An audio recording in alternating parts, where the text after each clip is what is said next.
For noble and very understandable reasons, we've come to associate maturity and kindness with a capacity not to give up on people.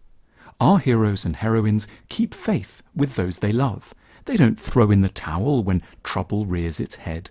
They put up with the hardships and friction. Running away is disloyalty. Many things are dispensable. People shouldn't be. But this broad and generous truth can be in danger of missing out on an important caveat, that health and maturity may also require, at points, a subtle capacity to give up on one or two people. Not always and indefinitely to keep giving them the benefit of the doubt, not invariably to forgive them one more time, not relentlessly to imagine the nice things they might really have meant beneath the thoughtless and unkind things they actually did and said. We might need occasionally to despair of someone as the price to pay for keeping faith with ourselves.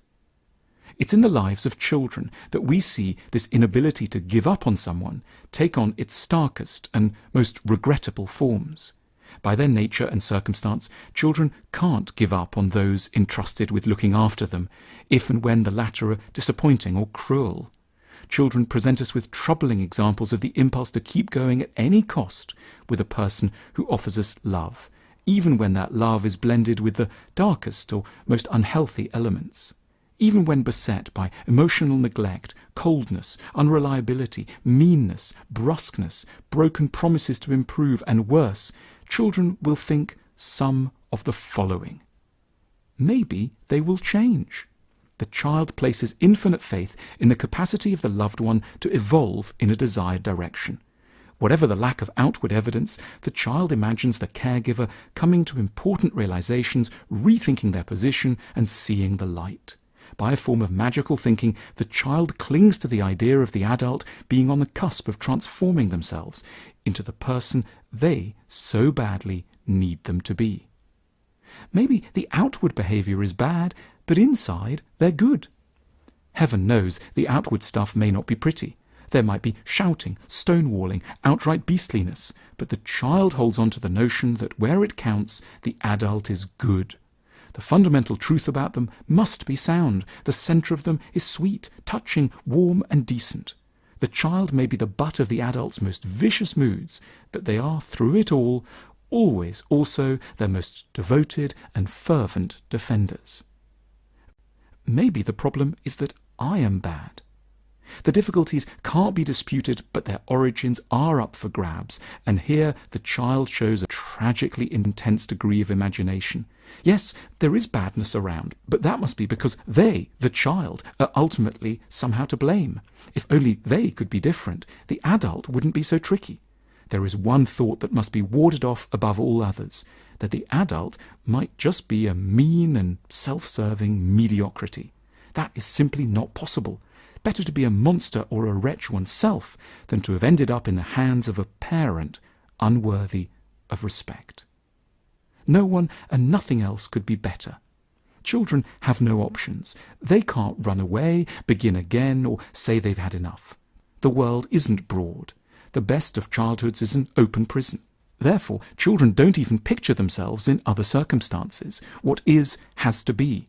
Those who have the most to complain about often don't even raise their voice. Frighteningly, each of these positions has its adult equivalent.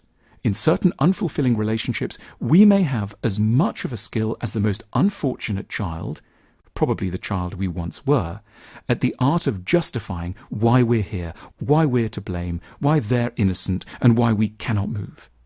It is we in particular, those remorselessly skilled not giving up, who need to hear a curious-sounding lesson in being, sometimes, a little less loyal.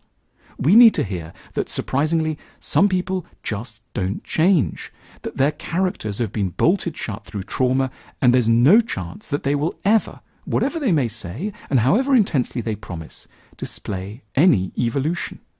We need to hear that, surprisingly, some people aren't entirely good and we aren't necessarily the problem. We need to learn to blame and get annoyed with someone other than ourselves. We need to do something very strange. Walk away. This is no sign of cowardice or weakness of character. It's a sign that we have, finally, learnt to love ourselves, and so place our needs where these should always have been, at the center of our considerations. Deciding whether to stay in or leave a relationship is one of the trickiest and most consequential decisions we can face. Our stay or leave card game can help us towards an answer. Click now to learn more.